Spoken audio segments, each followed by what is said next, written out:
where in the states that I play, and maybe Keith can comment on this, and I'll basically hand it over to him. But in the states that I've won hand pays, a couple in Ohio, just to be clear, in Ohio, they automatically removed state taxes, and because I was in the city of Cincinnati, city taxes. City tax, yep.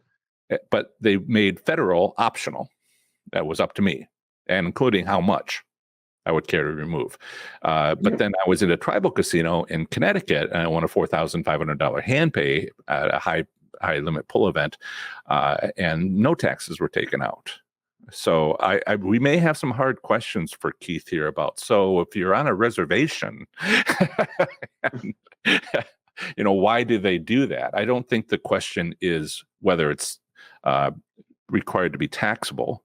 If it's taxable income, I don't need to, quiz you on reporting methods of casinos on reservations. That might be a little bit outside of your expertise. So, is there any comments you want to make now before we? Sure. So you bring up some very good points. Like every state and every casino could be a little different, right? Depending where you are.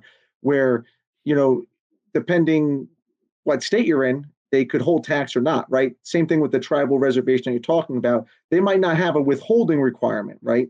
Because they're on a tribal land where they don't have a withholding requirement, but the person who wins it doesn't change that it's taxable income for them. And that's the big difference that John's talking about, is every state, every locality will be different, right?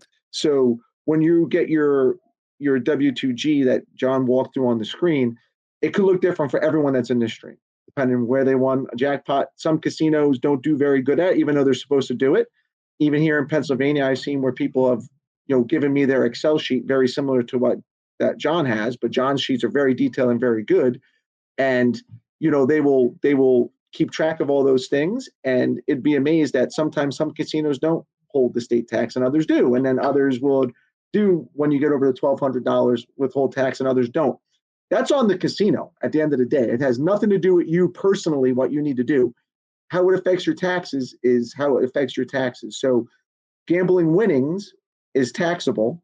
You're supposed to aggregate them all and keep track of them all. I know I saw a couple of comments going on in the stream about that, where people are like, well, I went on a 4 or 5 days and I was doing it. It's like the whole time you're gambling, you're supposed to pay and keep track of your winnings. The same thing.